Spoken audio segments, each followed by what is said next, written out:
पाहिला का मैं हूँ भारत या क्वेश्चनमध्ये सगळं काही या ठिकाणी आलं आहे. आणि संतोषताईचं एवढं चांगलं या ठिकाणी मी विचार ऐकले आणि आम्हालाही वाटलं आता का बा ट्यूशन क्लासेसमध्ये बी आपल्या मुलाला चांगली शिक्षण अगर कुठं भेटत असेल तर ते संतोषताईच्या इथं भेटते. कदम साहेबांनी तर सगळीच माहिती या ठिकाणी दिली. मी विचार करत होतो का कदम साहेबांनी सगळीच दिले तर आता मी का बोलणार. आणि म्हणून आजच्या या कार्यक्रमाच्या निमित्ताने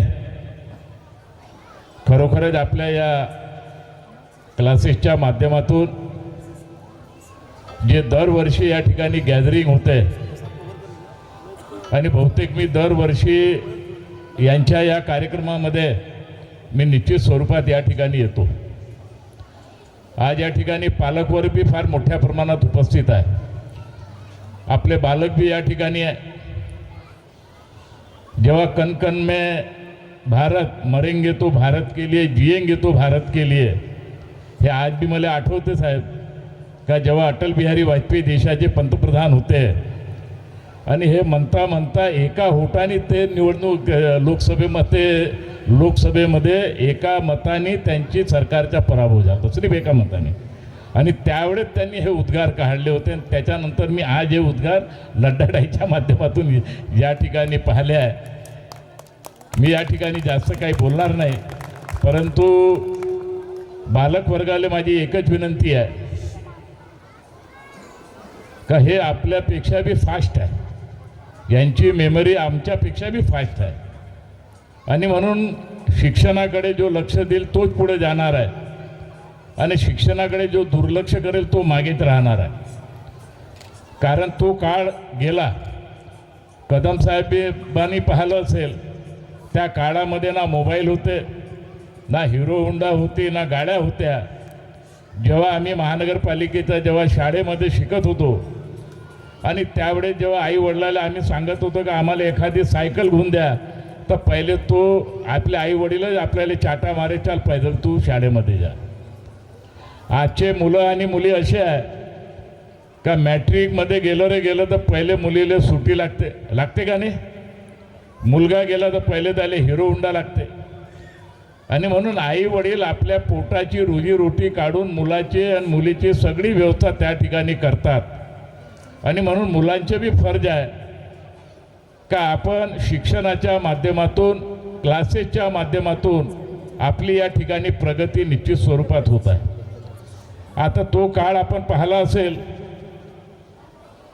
का लोकांच्या घरी मोबाईल का टेलिफोन सुद्धा राहत नव्हते. जेव्हा एखाद्याच्या घरी अगर टेलिफोन राहिला तर तो त्या गावचा पाटील समजा जायचा आणि सगळे लोक त्याच्या घरी टेलिफोन करायला यायचे. आणि आजचा जमाना बदलला. आज इंटरनेटचा जमाना आला, मोबाईलचा जमाना आला. अनेक प्रकारचे इंटरनॅशनल लेवलवर अनेक प्रकारची व्यवस्था या ठिकाणी झाली आहे. आणि म्हणून या मोबाईलच्या भानगडीमध्ये पडा, लेकिन या मोबाईलच्या भानगडीमध्ये जास्त मुलांनी पडू बी नाही. कारण याच्यामध्ये 50% फायदेशीर राहते, 50% आपले नुकसानदायकसुद्धा राहते. साहेबांनी सांगितलं का दिवसभर मोबाईलमध्ये तुम्हारा अकाउंट बंद होने वाला है, तुम्हारा ये बंद होने वाला है, तुम्हारे वहाँ कौन रहता है. याचे एक साधं उदाहरण साहेब मी या ठिकाणी सांगतो का माझ्या भावाची मुलगी ती घरी होती. याने मला वाटते 1.5-2 वर्ष त्या गोष्टीला झाल्या. आता मोबाईल लावा पहिले तर ते तुमचं सायबरचे येते का तुम्ही असं करा तसं करा, कोणी आलं तर ताबडतोब कॉल करा. ते इतक्या गोड गोड बोलून आपल्या ते मोबाईलवरून माहिती घेतात आणि आपल्या इथे मुलं त्याच्याकडे दुर्लक्ष करते आणि काही लोक त्याच्यामध्ये इन्व्हॉल्व होऊन जातात आणि मग फट लगेच तुम्ही त्याच्यात आपला बँकेचा अकाउंट नंबर जेव्हा सांगितला का ते 2 मिनिटामध्ये आपल्याला बँकेतूनच मेसेज येऊन जाते का तुमचा अकाउंट हा 0 झाला. आणि जेव्हा माझ्या भावाच्या मुलगीने जेव्हा हे केलं आणि जेव्हा तिनं मला सांगितलं का असं असं झालं आहे आणि जेव्हा मी ज्याच्या मोबाईल आला होता त्याचा जेव्हा शोध घेतला तो कुठच्या तरी बिहारच्या कुठच्या तरी निघाला आणि तो आरोपी आजपर्यंत सापडला नाही. आणि म्हणून आजकाल हा प्रकार फार मोठ्या प्रमाणात वाढत आहे. आणि म्हणून मुलांनी सगळ्यांनी या ठिकाणी लक्ष देण्याची गरज आहे. मी अनेकदा म्हणतो की पोलीस आणि काळा कोट याच्यापासून दूरच राहिलं पाहिजे, याच्यापासून दूरच राहिलं पाहिजे. काम पडलं तर त्यांच्याकडे गेलं पाहिजे, लेकिन यांच्यापासून दूरच राहिलं पाहिजे. परंतु आजकाल आपले मुलं कायद्याचे उल्लंघन करण्यामध्ये मास्टर माइंड राहतात. गाडी नेतात तर गाडीमध्ये हेल्मेट राहत नाही, हेल्मेट राहिला तर लायसन राहत नाही, लायसन राहिला तर इन्शुरन्स राहत नाही. अनेक प्रकारच्या अडचणी येतात आणि म्हणून दिवसभरामधून तर 100 फोन मलाच येत राहतं का भाऊ आमची गाडी पकडली, आमचं तर लायसन आहे, आम्ही हेल्मेट घातलं, लायसनच घरी विसरलो.